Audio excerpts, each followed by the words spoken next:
जी, पाकिस्तान भर की तरह डस्का के बाजारों में भी काफी रश देखने को नजर आ रहा है। ईद उल अजहा की तैयारियां अरूज पर हैं। जानते हैं दुकानदार हजरात से कि खरीदो फरोख्त में क्या फर्क आया है। जी, ਕੰਮ ਸ਼ਮ ਕੋਈ ਨਹੀਂ ਅੱਜ ਕੱਲ ਰਸ਼ ਬਹੁਤ ਜ਼ਿਆਦਾ ਗਾਹਕ ਕਿਨਾਂ ਦਾ ਕੋਈ 2000 ਰੁਪਇਆ ਕਿਸੇ ਚੀਜ਼ ਦਾ ਮੰਗੋ 500 ਰੁਪਇਆ ਰੇਟ ਲਾ ਕੇ ਟੁਰ ਜਾਂਦਾ।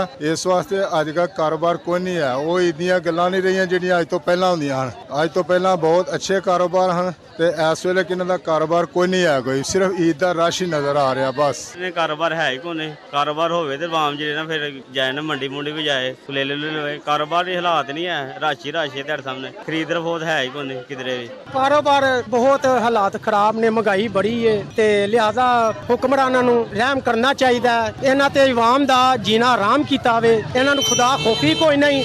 ਪੈਟਰੋਲ ਇੰਨਾ ਮਹਿੰਗਾ ਹੈ, ਯਕੀਨ ਕਰ ਮਾਰਾ ਬੰਦਾ ਨਾ ਕੱਪੜੇ ਖਰੀਦ ਸਕਦਾ ਨਾ ਜੁੱਤੀ ਲੈ ਸਕਦਾ, ਬਸ ਵਕਤ ਹੀ ਪਾਸ ਕਰਦਾ, ਬਸ ਅੱਲਾ ਦਾ ਸ਼ੁਕਰ ਕਰਦਾ ਚਲੋ ਕਿਸ ਤਰੀਕੇ ਟਾਈਮ ਪਾਸ ਹੁੰਦਾ ਜਾਏ। ਉਂਝ ਜਿਹੜਾ ਵੇ मुल्क के हालात कुछ ना पूछो, बयान नहीं हो सकते। नाजरीन, तो डस्का के दुकानदार हजरात का कहना आपने सुना। दुकानदारों का कहना यह है कि महंगाई ज्यादा होने की वजह से कस्टमर रेट पे नहीं कर पा रहा और हुकूमत से अपील है कि लिहाजा महंगाई को कंट्रोल किया जाए। किरण चौधरी, वश न्यूज, डस्का।